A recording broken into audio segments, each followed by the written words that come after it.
Good evening, everyone. Larry Cox is here with the Sunday edition of This Week from Rockdale.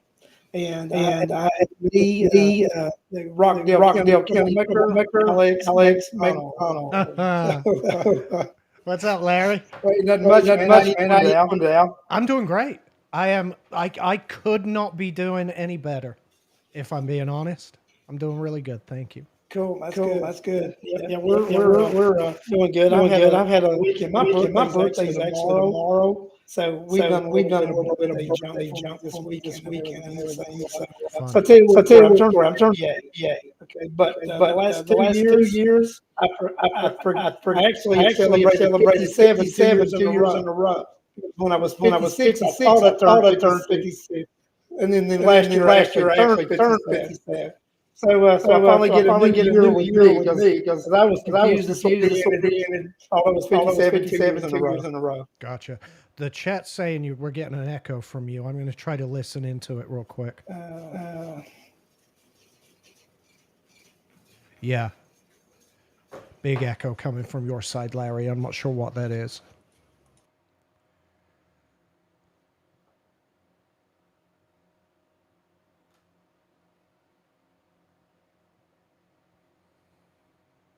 I can't hear you at all now. You hear me? Say something. Yeah. Okay, now I hear you. Well, I don't know if the echo's gone. I'm here to try to fix some. Let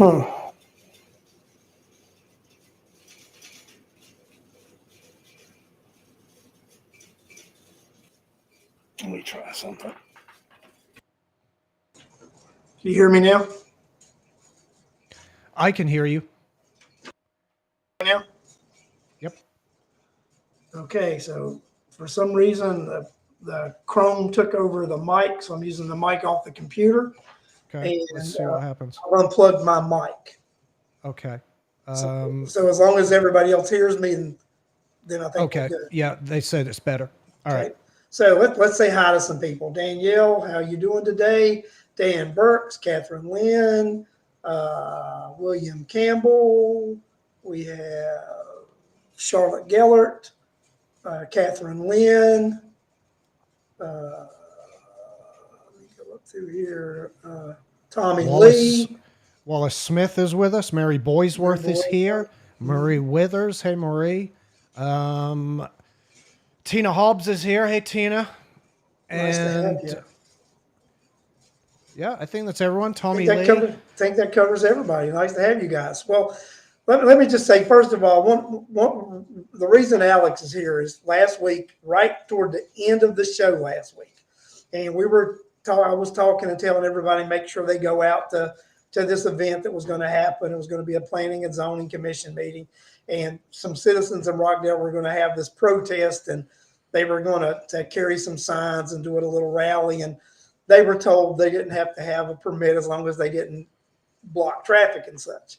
So Alex throws up this little thing and says, just say it's a BLM rally or march and you don't have to have a permit, which I think I laughed and said, that's correct. If you do that, you don't have to have a permit. That's right. I said, just call it a BLM protest and a permit won't matter. Yeah, it was number one, funny. Number two, perfectly accurate. And number three, quite satirical. It was. And I stand by it. I stand by it. But here's the thing. Somebody reached out to Larry, not to me, by the way. Somebody reached out to Larry and said that it was racist and it was an instance of white privilege. Now, why? I'm not sure why anybody would be reaching out to Larry for something that somebody in the chat said on his show. But okay, that's fine. Because I laughed at the comment. Because I actually went, put it back up, laughed at it, and agreed with it. Which you and I never discussed it until after the fact. And I was reached out by a couple of people that were not happy. And one of them, weren't happy because they felt that my show was above that kind of rhetoric. Well, no, it's not, and I'm not. Well, and first of all, so let me, if you, as I made the statement, if you don't mind, let me say a few things. Go ahead. I don't care anymore about being called a racist. And I'll tell you why, Larry. And actually, I got to tell you, I don't know anyone anymore that cares about being called a racist, because in this day and age of people scouring the internet to find offense, everything in their eyes is racist. And when everything becomes racist, nothing is racist, because throwing that word around for every single thing that causes you offense diminishes the meaning of that word. I made a perfectly accurate, and we'll get to that, but I made a perfectly accurate statement. It was a joke. Now, where I come from, we have senses of humor. And the reason we have a sense of humor is because a sense of humor makes you bulletproof to offense. If you can find the humor in things, you don't see the offense in things. There's absolutely nothing, in my opinion, that is taboo when it comes to making jokes, when it comes to comedy. There's nothing that's taboo. And here's the thing. I could make 99 jokes and a person could find every single one of them funny. Then when I make the 100th joke and it happens to touch on a subject that they're emotionally attached to, all of a sudden they take offense. And they believe that you shouldn't be allowed to make jokes about that particular topic. And I have to tell you, it's a remarkably arrogant and narcissistic stance to go through your life believing that you're entitled to not be offended by something. Everything I say has the potential of offending somebody, and that's not my concern. That's the concern of the party in question. But where this person took offense was a mistake anyway. People confuse the subject of a joke with the target of a joke, okay? In this particular instance, the target was the municipalities. The municipalities that allow Black Lives Matter to riot and destroy private property without attempting to shut it down. That was the target of the joke. But let's assume that Black Lives Matter were the target of the joke. Anyone that watches my show, TPS Report, has heard me say many, many times, Black lives absolutely matter.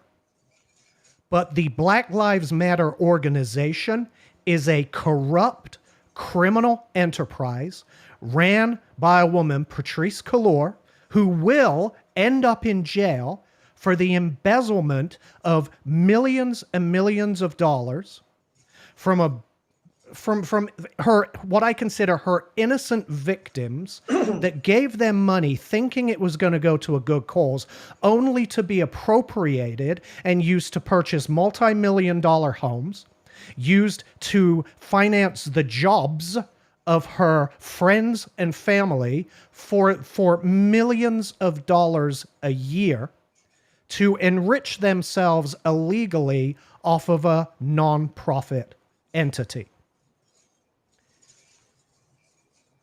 If we're supposed to take them off of the table for criticism, then we are in a place in society that I choose not to acknowledge.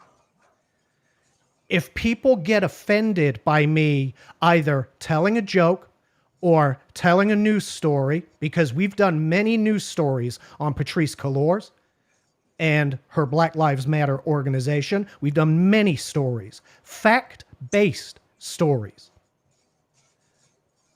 Not hyperbole, fact-based criticism of Black Lives Matter, which is absolutely essential in the media. It's the job that the mainstream media should be doing, but aren't. And as independent media, we've taken it on ourselves to bring these facts to the public. We now live in a day and age, Larry, where people believe that their feelings are more important than my facts. And that just isn't the case. Now, you're entitled to be offended. I'm entitled to not give a shit. Because my statement was, number one, funny. The target of my statement was the municipalities that allow this nonsense to go on. And even if my target were Black Lives Matter, they have opened themselves up to valid criticism. And there is nothing that you can't make a joke about in this world. There is no one that is ever going to tell me you can't make a joke about that, because I will tell you to, I'm on Larry's show, I will tell you to move on. Listen to something else. That's what I will tell you. Well, Alex, I mean, you were actually kind just now saying that, misappropriation of millions of dollars. It's not misappropriation of $1 million. A thorough search will show you it's misappropriation of billions of dollars. Yeah. Because they can't account for billions of dollars. They've just appointed a chairperson to oversee the financial discrepancies of BLM. The person that they appointed, I'm going to make a little joke here, so people will get angry probably. So they've not filed bankruptcy once, twice, but 3 times a lady. They have filed bankruptcy.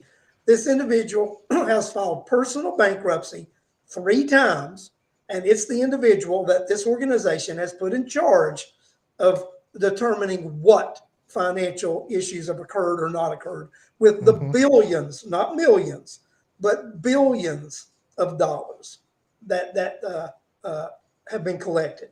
So, and then, and you mentioned about family members.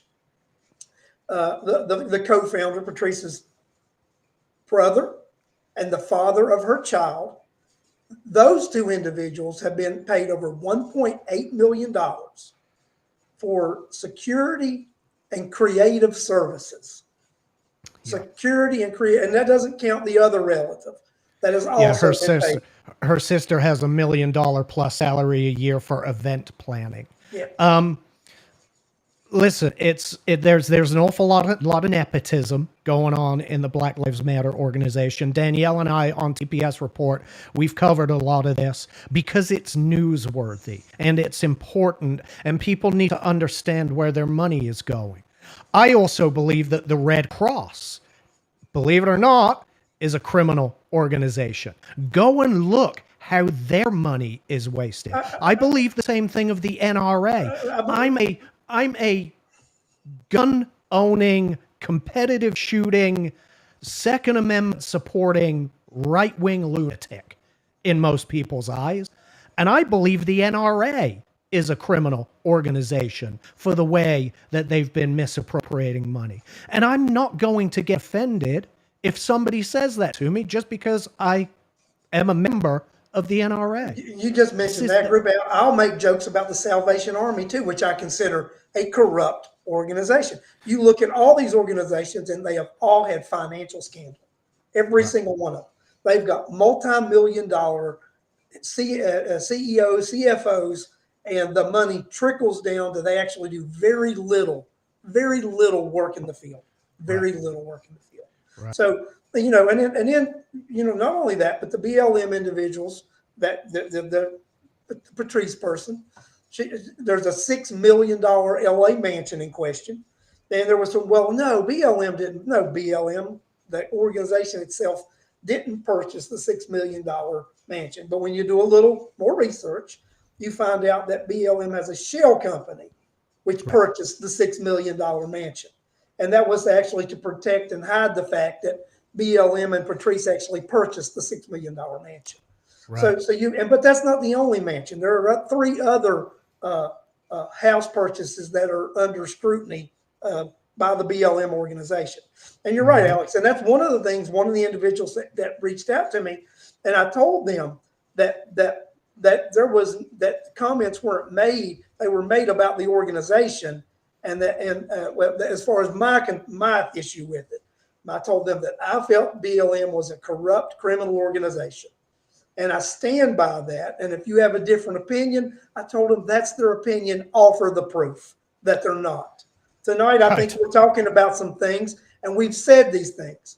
If these individuals don't believe that BLM is guilty of the things or negligent of the things that we said, then bring us some evidence that we're incorrect, Yeah. that Well, they've not done it's these things. yeah. Here's the thing: we're talking about this tonight because number one, perhaps my joke was a bit too nuanced, but the target of my joke were the municipalities. And Larry, I'll ask you to make me full screen at some point, and we'll go over some stories here because the joke was fact, like the best satire. It's based in fact, and that's the beauty of it. I can bring the receipts to back up the joke. Yeah, and I know what Story you're going to bring, Al. I mean, story story over after story. story of municipalities that did not issue permits for Black Lives Matter protests, but allowed them to happen, including, by the way, here in Atlanta. In Atlanta, after I The believe it was occupation of the Rayshard, Wendy's. I believe it was Rayshard Brooks, where they had a protest, ended up burning down the Wendy's and murdered 7-year-old Sequoia Turner, who, by the way, was murdered by a Black Lives Matters member.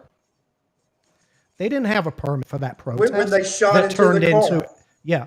They didn't. They were actively trying to block the street, and this young mother with her 7-year-old daughter in the car got turned around. Didn't know really where she was. The BLM protesters viewed it as her trying to run their illegal barricade, shot into the car and murdered her 7-year-old daughter, Sequoia Turner. I'm not going to defend that organization. I'm sorry. And I'm not either, Alex, and I know neither one of us, and I got the joke the other day that it was about why would you need a permit? I mean, I got it, you've got all these municipalities, they've done all this protesting and rioting all over the United States for the last couple of years, and there were no one talked about a permit.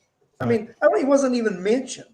So, and we were going to have this little, but by the way, I went, I had some things I had to do. I went by there. I really wasn't able to stay. There were not a lot of people when I went by, Alex, but I was told later on a group did show up, 15, 16 protesters, and that a lot of people was standing room only in the Planning Zoning Commission, and the Planning Zoning Commission voted down the recommended change of the zoning of that area to build those 98 individual units. Now, we all got to know, now they need to do the same thing and repeat it at the Board of Commission, because the Board of Commission has a reputation of not listening to the Planning and Zoning Commission's recommendation and go rogue and do their own thing. Because you got to remember, Planning and Zoning Committee is only a recommendation when they vote.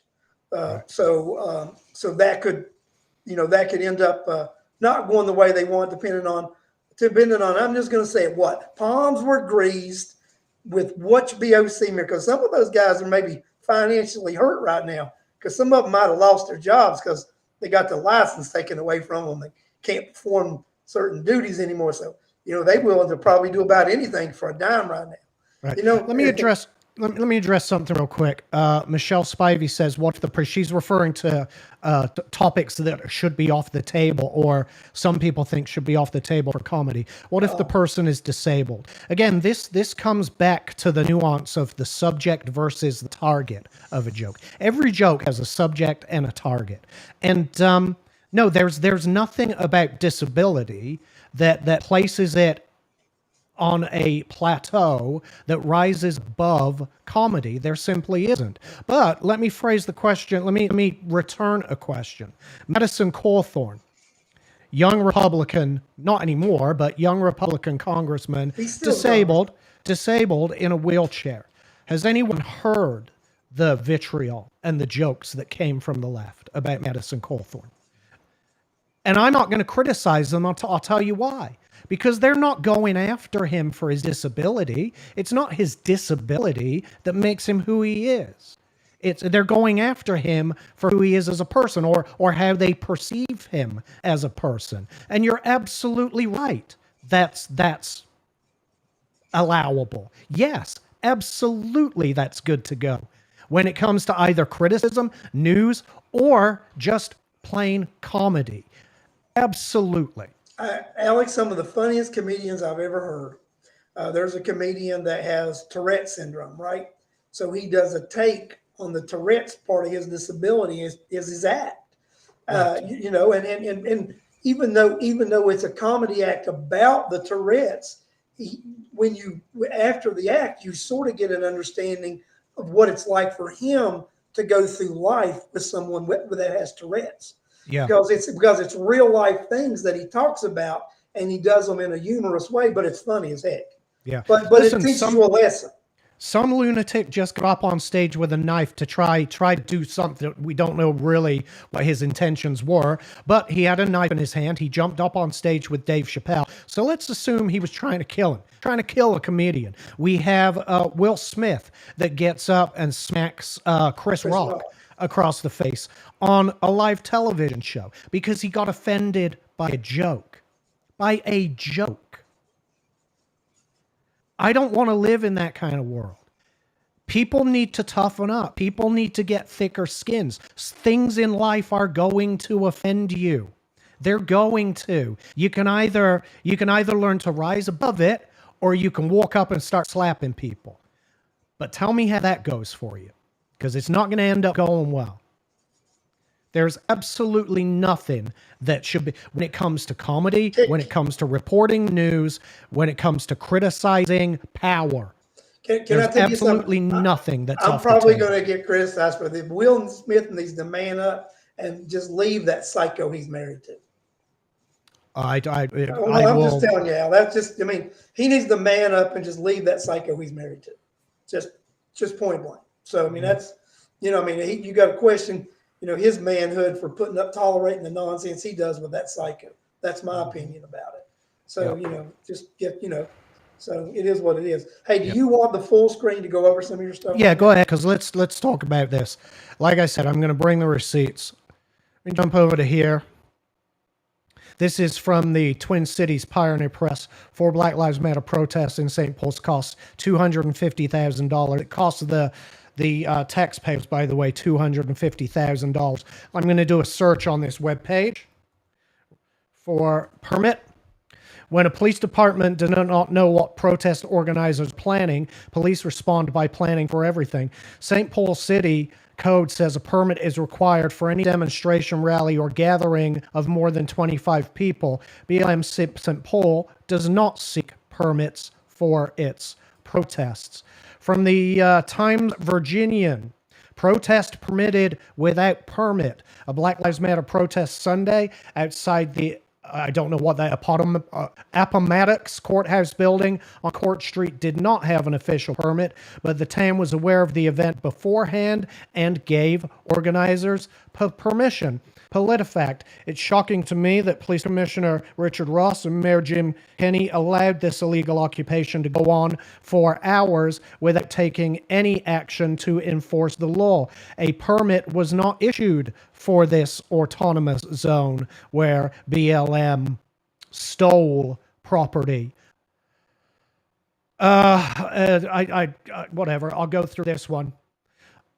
Organizers move forward with Black Lives Matter Matter street mural without permit. This is where they painted Black Lives Matter on the road in front of Austin East High School, effectively defacing and painting graffiti on taxpayer-funded public property without a permit.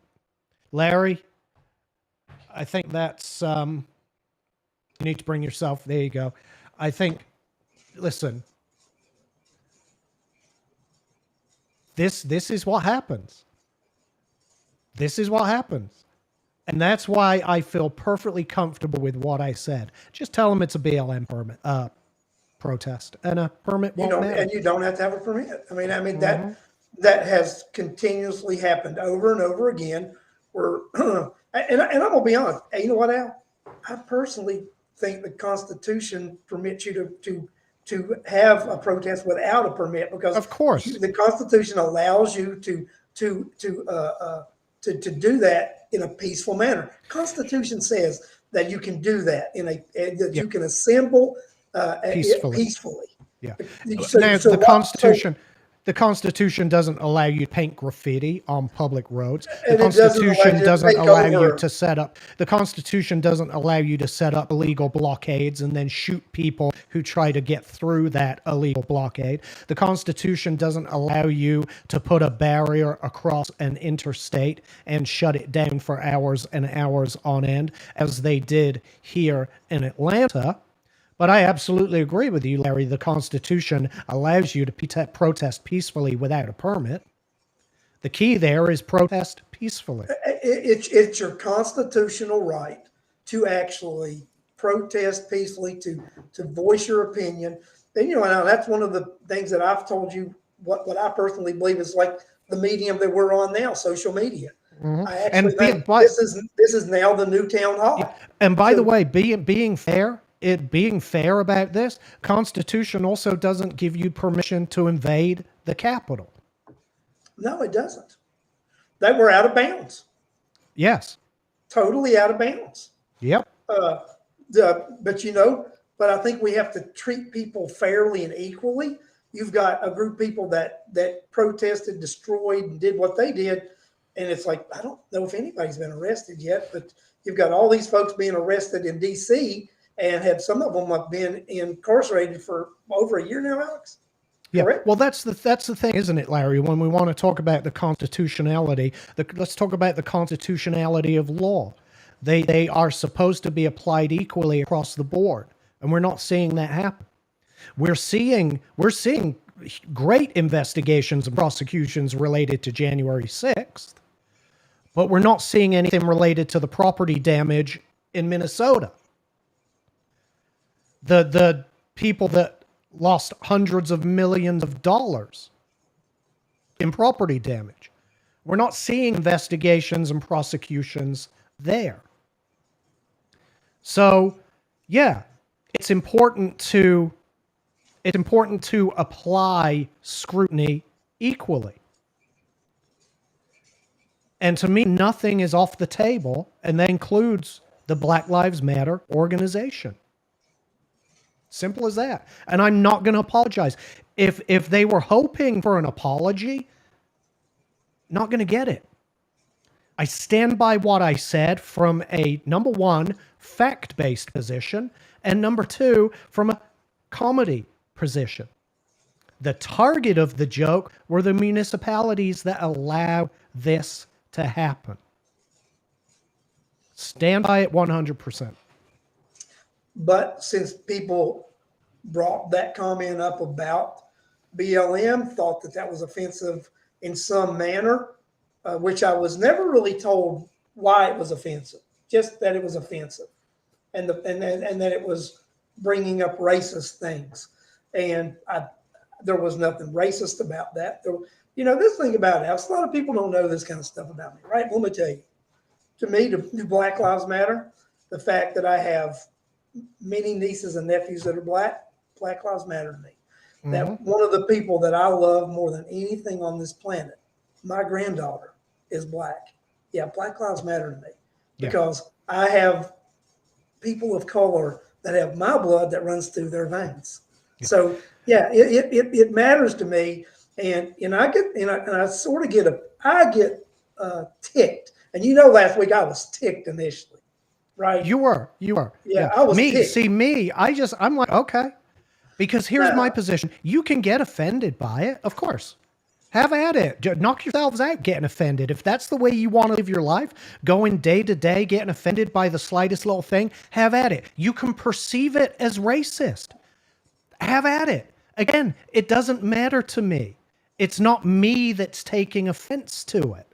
But Al, I think anybody who truly knows you and I, if they actually know you and I, and they know and if they would know our stance on most social issues, I don't think they really pay attention to us and get the gist of that. listen, they don't have to. They don't have to. And I don't expect anyone to, right? I don't expect anyone to understand me as a person. I don't expect anyone to be able to read between the lines. And I don't care. It doesn't matter to me what judgments people make about me.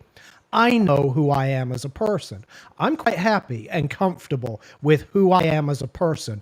But part of the person I am is somebody that I don't care if you get offended. It doesn't matter to me in the least. You're either going to get over it and move on and, deal with it like a normal person, or you're going to continue to be offended, and that's going to affect your life. It's not going to affect mine. Well, I think what I like to try to show people is through actions that it doesn't matter what your background is, what your color is. I mean, I really, to a fault, I think I don't acknowledge color. I help people for who they are, and I look at people for who they are, not where they come from, not their color. It's who they are and what they stand for as an individual. And that's what we need to do. But you know what? But everybody, even people of different color and race and backgrounds, they need to start looking at people as individuals too, and quit being so sensitive about who they are and where they come from, because they don't look at where anybody else comes from. And it's very apparent, because these are the individuals who get offended because they're only concerned about self. They're not really concerned about the community. And I'm not going to, I'm not going to back off, because my goal is to help this community and help this county, and it's what I do. And this show's purpose is to actually spread the news about things that are going on in this community, and to give people awareness. And sometimes people aren't going to agree with everything I say, and I'm perfectly okay with that, because a lot of this, besides it being a news show, Al, what's the key thing here? It's an opinion show. It is a news/opinion show. Even when I report news items, I throw my opinion in there, and I let everybody know right up front, it's my opinion. So, I mean, some people value it and some people don't. But just to let you know, I'm not going to change my tone, and I don't expect Alex to. If Alex puts comments in the chat, I expect Alex to be Alex, because I respect Alex for who he is, and I do get his humor, because I've known Alex long enough now. I get where he's coming from, and I understand his humor. Right. All right. Well, I don't know if you want me to hang around while you move on to local stuff, or whether you want to. Yeah, if you want to. No, there's a couple things I think you might like to chime in on here as I talk about. I do want to talk about those single home units that got, that the Planning Commission, and I think the Planning Commission did the right thing, because I think a lot of people, those individuals went there, Al, and this was what we were actually reporting on was something really good, and something good did end up happening, because a group of individuals from like 4 or 5 different organizations got together, they unified. They actually did a rally. They got people that spoke at the Planning and Zoning Commission. They spoke intelligently. They spoke as to how this would tax the resources, how it would strain the infrastructure, what it would look like as far as crime, which is already rampant in Rockdale County. They were honest, and the Planning and Zoning Commission saw it their way, and they recognized they had valid issues. So I was impressed that these individuals were able to put this together and present that to the Planning and Zoning Commission, because at this time I do question the intelligence of moving forward with any of those of those housing issues that are going to strain the sewer and the water in the county. When I've been told by individuals who are in the know, they say we're at capacity, that we have package plants that are getting ready to come offline. We don't have things that are built yet. So we're right on that premise of, yeah, we've got a little capacity, but these kind of projects use it all up, and we don't have, and when we do have a business that would want to come here, we might not be able to facilitate it because we won't have the infrastructure. Well, I mean, here's the thing. Consider that might be the intention. They might be. I'm not saying this is just speculation, but it could be the intention of the municipality to push us to exceeding capacity, to be able to issue new bonds, to start new construction.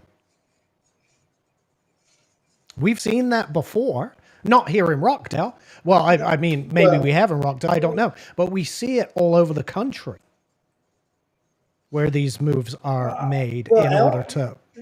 I've told you my belief about the Public Facilities Authority. I think they're going to approve a $110 million deal up here in Old Town. They're going to get about a year and a half into that project, and it's going to be, oh my goodness, we don't have enough funds to complete this project. Yeah. And you and I both know, Alex, the state cannot allow a half-built courthouse in a municipality in this state. Oh, absolutely not. But that's absolutely not. Exactly what's going to happen. And I'm going to say this a lot more because I don't want anybody to act surprised when this occurs, because it's going to occur. It's just going to happen but you've talked about it. You just now mentioned it. This is a tactic that is used all over America to have fun something, get into it, and say, "Oh my God, we got to do something. This is happening. We can't just leave this." Let's qualify that. It's a tactic used by government all over America. All over America. To get into a contract with the lowest bidder, and then all of a sudden, we need to start issuing change orders. It's going to cost us a lot more money. And so many of these projects end up going double or triple the original cost of the project over budget. Alex, I can see $110 million project in Old Town for what they're easily $300 million a me. Easily $300 million. I can easily see that number being with the infrastructure issues that I think they're going to run into. Absolutely. Beyond the shadow of any doubt, Larry. Yeah.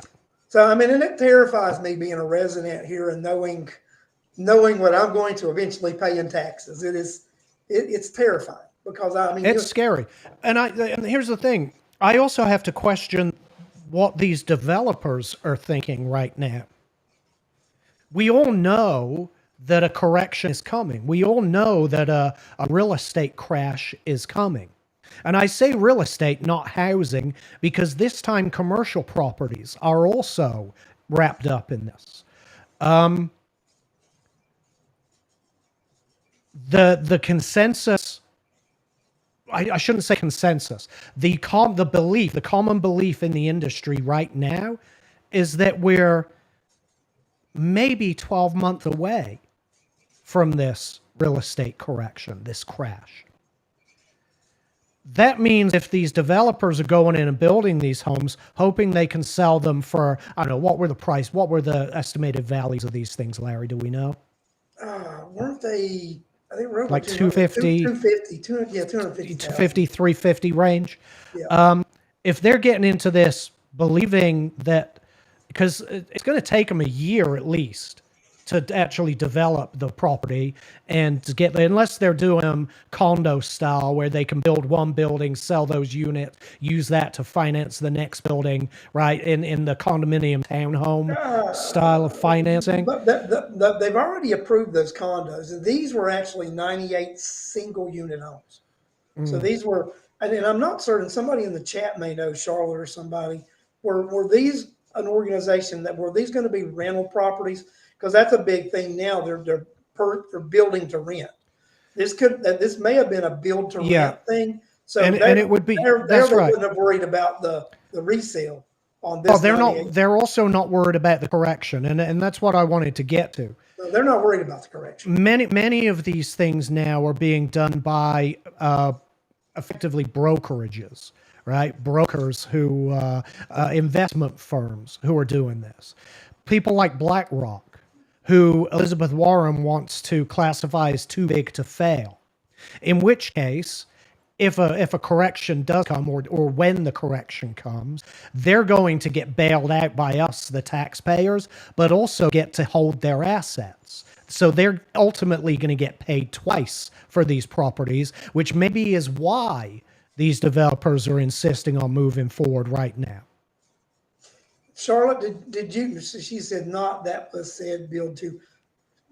So did they say it was build to rent? Just say yes or no. So, I mean, I had heard that was a speculation that it was a build to rent project. So, I mean, it wouldn't surprise me if it was. And then, Alex, I'll tell you, I don't know if you get these invitations or not, but I at least get 2 mailings and 3 phone calls a week from these organizations wanting to purchase my home for cash. Oh, yeah. So Charlotte says no, it was not mentioned. So, but I had heard it was a build to rent facility. So, it's investment firms. The number one, we did a story on this the other day, Larry. The number one real estate guy in Georgia, AJ Stigman, I believe his name is Stiggmann. AJ Stigman, young man, 33, 34 years old, hasn't set foot in Georgia in 2 years. And yet he's the number one real estate agent, effectively, for lack of a better term, in Georgia, because all he does, Larry, is represent these equity firms who are coming in and making cash offers and just taking property off of the markets, either to be used for rental or, I don't know, sitting on it until the crash comes so they can get paid on it twice. That's crazy. So, yeah, the number one realtor in Georgia hasn't set foot in Georgia, and nobody who works for him either, by the way, has set foot in Georgia in over 2 years. He's just representing these investors that are buying the properties sight unseen. Well, Charlotte did say Not Covington. Mark. I think Clayton means Mark Spain, but no, Mark Spain is not not even close to the number one. AJ Stigman. Look him up. You'll be shocked. You'll be surprised, possibly. Charlotte says Covington is getting a build to rent subdivision.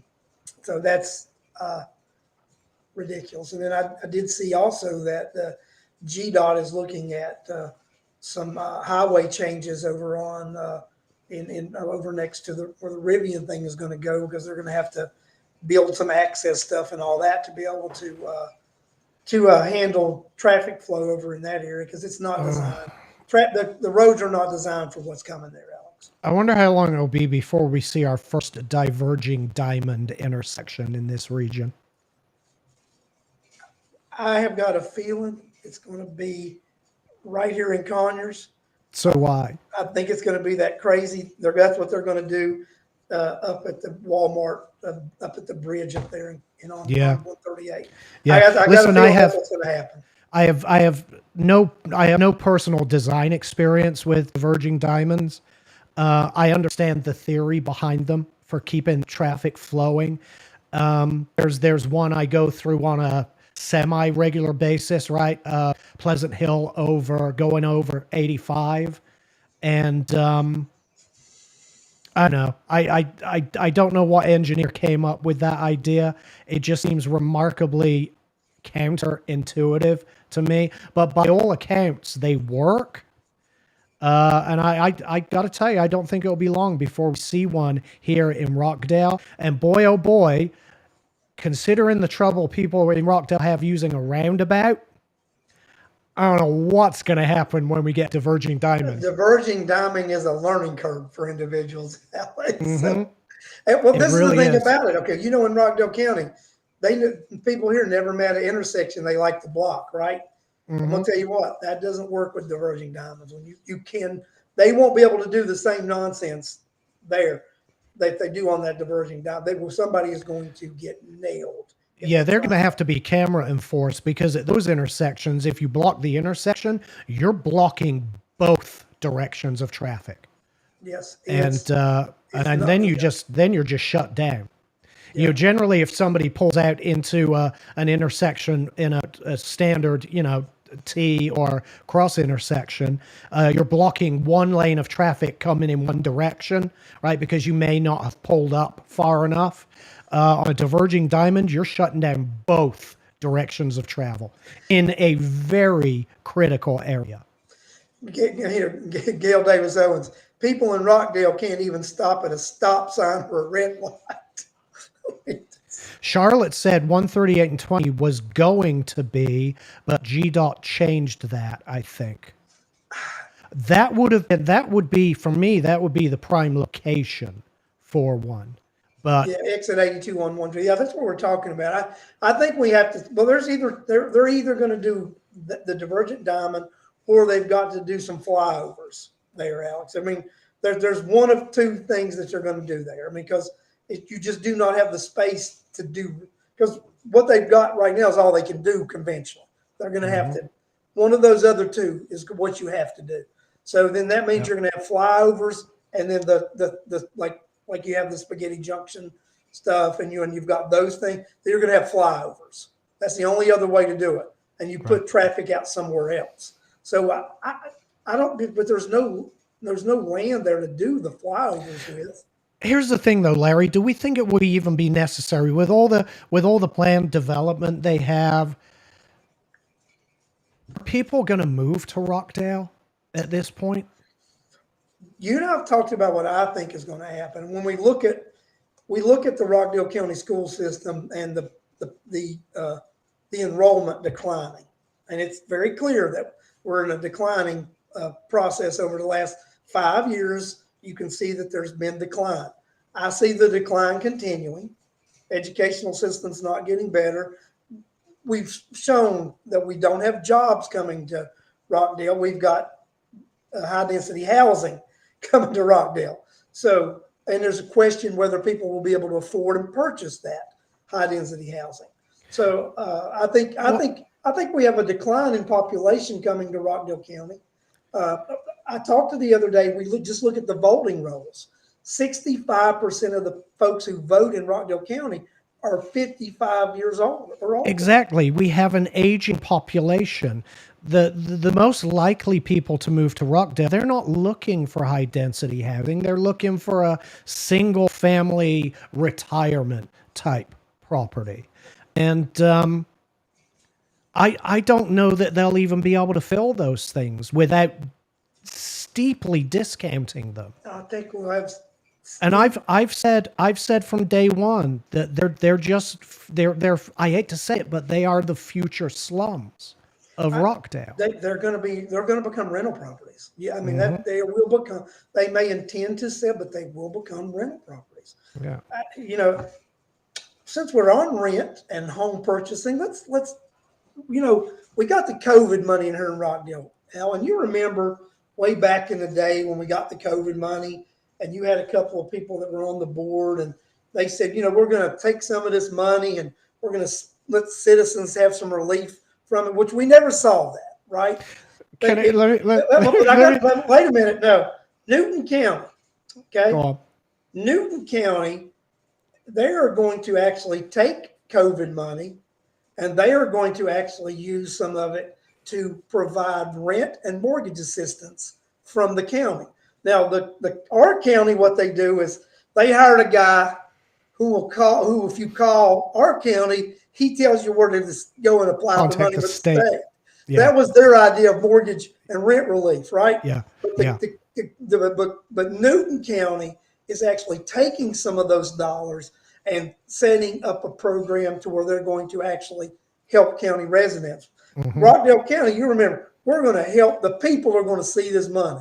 Remember that? Yeah, I do. And it's even funnier than that because all three of them sat up there when this new round of funding came in, and they said, we're putting the community first. Our priority is the community. And how that broke down was 2/3 for government and 1/3 for community. You remember?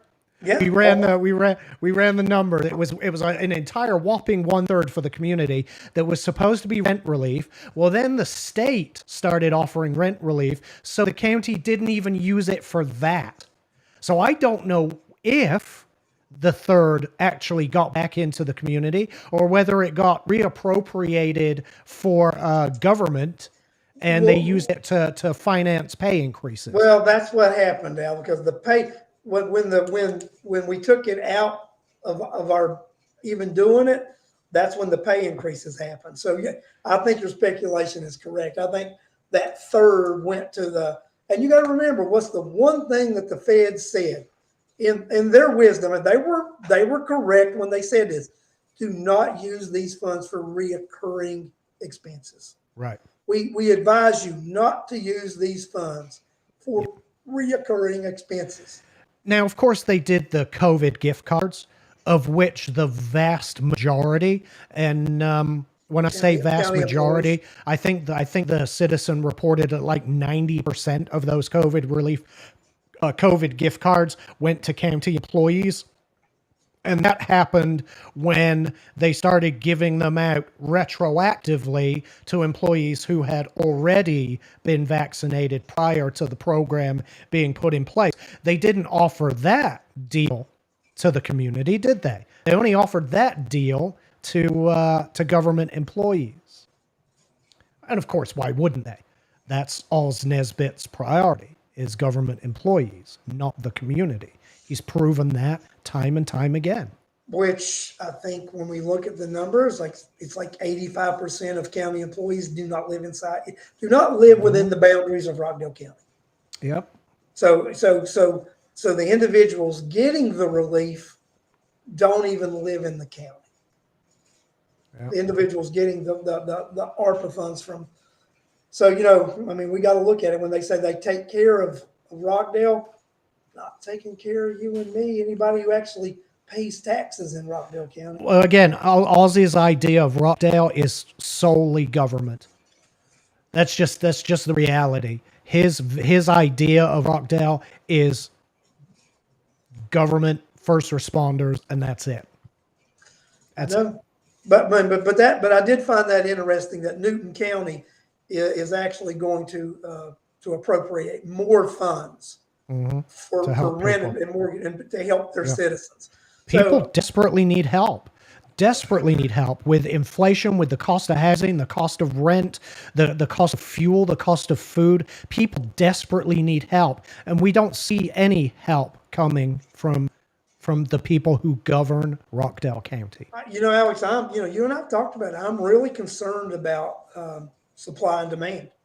I don't think that the citizens in this country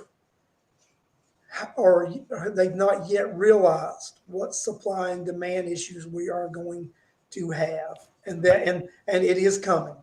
The supply and demand issue is coming, and we are going to feel it. And it'll be something that I believe we've not seen in this country since the 30s. Yeah, and people are going to wish that we would have actually had a focus on shifting manufacturing back to America. That, by the way, was considered racist. America first, that was another policy that was considered racist. But imagine how that would have helped us right now during this supply chain crisis, Larry. This is the thing, Al. You remember, Alex, when Obama was in office, he was getting ready to go out, and they thought that Hillary was going to win the White House. And Obama even said this: you're going to pay $5 a gallon for gasoline. Mm-hmm. Lo and behold, we get the unexpected president, Donald J. Trump. And I described that, the unexpected president. And Lord and behold, at some point during his presidency, gas prices actually go to about $1.80 a gallon. Okay. Yeah. So it doesn't have, but as we get Sleepy Joe Biden, and that reality yesterday came true. The average gas price for a gallon of unleaded gas in the United States is $5 a gallon. That reality did come true because that reality was a truth that would have happened with a Democrat in the White House because of energy policy and other economic policies they were going to implement. It was going to force this to happen. And we got a 4-year delay on it. Yeah. Well, you can't ignore that Joe Biden former Vice President Joe Biden may not have come out and said it himself, but every Democrat candidate prior to this has said we need gas prices to be higher to cut our dependence on fossil fuels. This isn't a secret. They've said the quiet part out loud over and over and over. This is absolutely a result of their policies. I'm going to ask you They a question. know for a fact it's a result of their policies because the policies they've been pushing for decades. Let me ask you a question. Okay, Al, if we create these electric vehicles, the electric vehicles don't generate electricity. They have batteries that store electricity, correct? So you have to charge that battery. Okay. Yep. What type of fuels and energy sources create the electricity that we charge? I mean, the two biggest are coal and natural gas. And those are the two let biggest. Me ask you a question. There's nuclear. But let me ask you a question. So are those two not fossil fuels? Oh, absolutely. So right now they've anticipated. This is some research I did the other day. The state of California is at 100% capacity on the electric grid. The rest of the United States is at 80% capacity on the electric grid. So that means that we will need to produce more electricity. That means we will need to burn more fossil fuels to generate more electricity to run electric cars. Yep. So is it not defeat the purpose of? Oh, absolutely. It's a self-defeating prophecy. It really is. But there's another thing that people don't think about. Lithium. Lithium is rare. It's difficult to get, and it's remarkably destructive to the environment. Lithium is used in the batteries. If anybody, if we think fossil fuels are depleting, you haven't seen the prices for lithium that are on the horizon, and this is their entire plan moving forward. Lithium-based batteries. It makes literally zero sense to me, Larry, but you know what? I just look at the reality of things, and apparently that's a crime these days. Actually looking at facts and trying to think about them objectively, that's a crime these days that'll get you labeled, I don't know, white privileged. Yeah. We're going to go over 5 hours because there's 2 more things I do want to talk about, Al. And I want to talk about, and I don't know if anybody is aware of this. Did you know yesterday they had early voting in Rockdale County?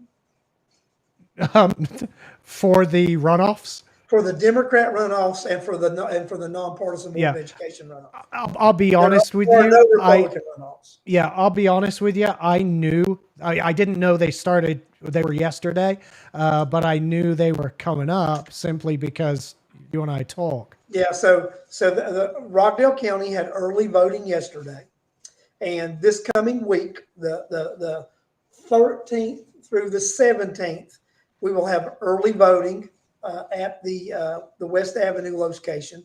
I think it'll be 8 to 5 Monday through Thursday, and then I think it's 7 to 7 on Friday, and then on the 21st, which is Election Day, it will be 7 to 7. So in Rockdale County, like I said, the Democrats have runoffs in like 5 statewide races because they had a lot of people running they had a lot of contested races, and they've got runoffs. But in Rockdale County specifically, we have the Board of Education runoff between lifelong politician Tony Dowdy and Janie Jones. So Rockdale County residents can go out and cast their vote in that nonpartisan race, and then Rockdale County Democrats can go back out and cast their ballot for their Democrat runoffs for their statewide elections. But like I say, I advise anybody, reach out to these 2 candidates, ask them what their opinion is on Terry Oates. In my opinion, that's the most important question you can ask. Republicans in this county answered that question. 62% of Republican voters said to can Terry Oates. Can't make that up. That really happened. But, you need to ask both these candidates what their opinion on that is. And if they won't answer that question, then you need to have a little bit of skepticism about those candidates. So just ask them that. Then the next thing I want to talk about, Al, is the red, white, and boom thing that's going to happen in Old Town Conyers on July the 3rd. So the Old Town and the city are going to combine. I mean, not Old Town, but the city and the county are going to combine and have an independence celebration. And we're going to have that on July the 3rd. And that's going to start at 6 p.m. and go to 10 p.m. They are going to have off-site parking at Parker Road, and they will provide shuttle service because they will start shutting some roads down around 5:30 p.m. In the Old Town area.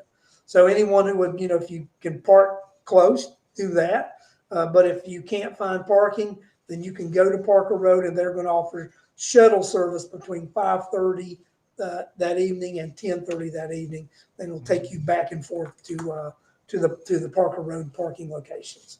I'm going to be there. We're not going to have a booth this year because it was just not cost efficient to things we want to do later on.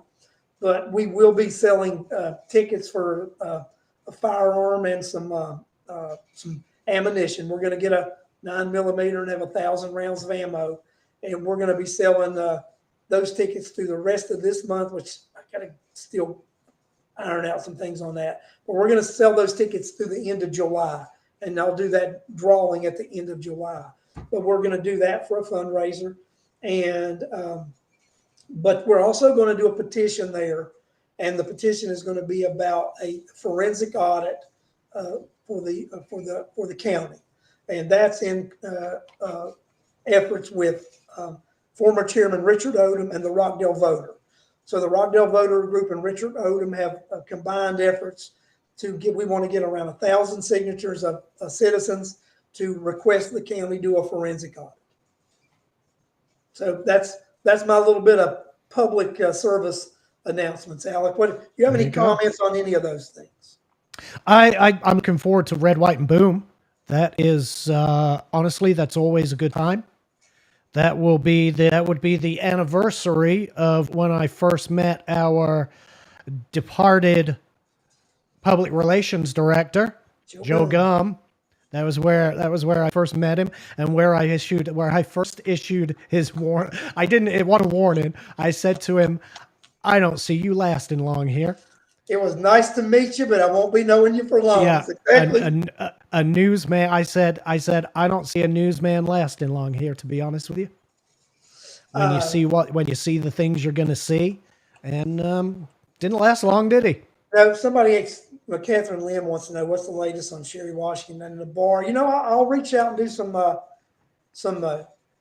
questioning this week to see what's going on with that as far as Sherry and her, because I think it's the month of June at some time was when she was supposed to have on that. Let's see, does the Rockdale Voter have standing for the illegal SPOS signs? We do have standing. Actually, I spoke with the investigator from the Secretary of State's office.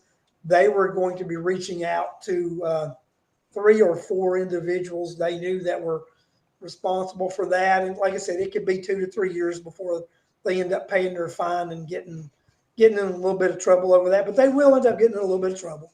I believe what she's asking, legal standing to bring a challenge, a legal challenge to the SPLOST. Because you and I talked about that once before. We still have an attorney looking into that, and there have been a few other things that have happened in the state, and the attorney's looking into that right now.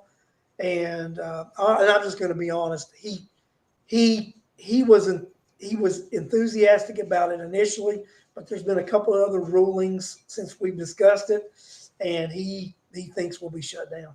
He said, okay, even though we are right, we won't be able to have the case heard. Even though we're right, and that's just a trend that's going right now because of all these liberal judges. Yeah, and I mean, here's the thing. At the end of the day, it's exactly what I said. You and I came on I believe it was the day after weren't we on the following night after the election. And it's like I said, the people voted. And sometimes you win, sometimes you lose. The people voted, they made their decision, they made their choice. Yeah, I think we should be able to argue that it was done illegally and that there were some manipulations that took place. But at the end of the day, the people voted their conscience, and the people of Rockdale wanted the spast. So, And you know what, Alex? I think, and we've discussed this, we're getting ready to regroup and reorganize for the host. And the host is a yes question also for us. I mean, it's a yes for us. It's hard to defeat a yes right, when you're talking about giving yourself, because that's what people are going to give yourself a tax cut. Just like the county, was very easy for them to do because they sold it as we're going to help tire, rescue this or that. It's going to be really hard for the county to tell people don't vote for yourself a tax cut. Right. And it's hard to get people to vote no. I mean, we saw that this election. So and that's why it's going to be a difficult task for the county to convince people not to vote to lower their own taxes. So it's just the process of getting the signatures. And like I said, folks, we really wanted to do that in the last year and a half, but with COVID and just being able to get people out there, and it was just not accepted to go door to door and do what we had to do. But we've entered it. We're past that time now, and we'll be able to do what we need to do. Yeah, and here's the thing: we went to many events. You know, Larry, myself, Dan, other members with the either with the Rockdale Voter or from the Rockdale Republican Party. We went to many events, and unfortunately, because of COVID, the events were slower than expected. And I got to tell you, good luck finding somebody from Rockdale at an event in Rockdale. Everyone we spoke to was from Newton or, Monroe or somewhere other than Rockdale. It was uncanny. 75, 80%. Would you not say it was that high? I would say, yeah. Could have been higher. Yeah, 80. I would say 80%. Yeah, easy. It was hard to find people from Rockdale, which is, I don't know, which is a shame. But it is what it is. That's even the same thing for the events we have in Old Town. We've discovered, is it not, Alex?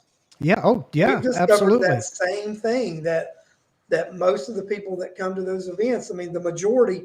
We got a lot of Rockdale Red. Don't get me wrong. If you get 25% or 20% of people that come, you have a lot of Rockdale citizens. But the majority of the people are not. And when you have those events, that's what you actually want. Of course it is. I was about to say fair play. Yeah, absolutely. Fair play to the people organizing the events, the Cherry Blossom Festival, Taste of Conyers. They're obviously doing a good job because they're attracting more people from outside of the county than from within the county. So, I mean, that's a victory right there. It just makes it difficult for us to be able to collect signatures from Rockdale residents. That's all. Well, we do have a plan for that, but it requires visiting people's homes. And during COVID, that wasn't that was a no-go. That was a no-go. I mean, it just was not. And we understood that. And we really wanted to make that happen, but understood it. But we want everyone to know that is actually going to be the number one focus of the Rockdale voter after this November. Yeah. We really need to let voter registration occur through November. So once they cut off voter registration for the November election, then we'll be able to actually get that petition redrawn and submitted, because then we will have our number. Because that's the number that'll be a good number for 2 years, Alex. Right. That'll be the number we go by for 2 years in collecting those signatures. But that's what we need to do. Yeah. If we'd have tried to go door to door during COVID, we would have had the state, the federal government, everybody coming down on us saying, fellas, you can't do this. You can't do this. It's what it is. It's been obviously a very difficult and unfortunate period of time for Americans, but it's also pushed progress back a ways. So I agree. Well, Alex, I want to thank you for coming on tonight, man. As always, I appreciate it and I enjoy the dialogue when you're on here. And actually, we've had some comments in the show that the people enjoyed the dialogue. So, well, I appreciate it. I appreciate the invitation. Thank you, Larry. And I appreciate people sitting in and listening. It's always nice to have our friends in the chat. yep. And then we just want to thank all of you for listening and giving us an opportunity to actually give you some facts about how we felt about some things. And then sometimes you just need to hear facts. And those facts hurt people's feelings sometimes. And if they hurt your feelings, hey, get over it. But that's the thing. Your feelings don't outweigh my facts. It's just the way it is. Nope. So, hey, I'm going to let you guys know we're going to sign off now, but I'm going to let you know I will be back Wednesday to do the midweek report. We'll have to see what happens that I report on midweek because you never know in Rockdale County. You never know what's going to happen and what might be the point of interest that we talk about. But I will be back Wednesday. Thanks all of you. And again, thank you, Alex, for joining us. And I will see you Wednesday night at 8:30 p.m. Thanks, everybody.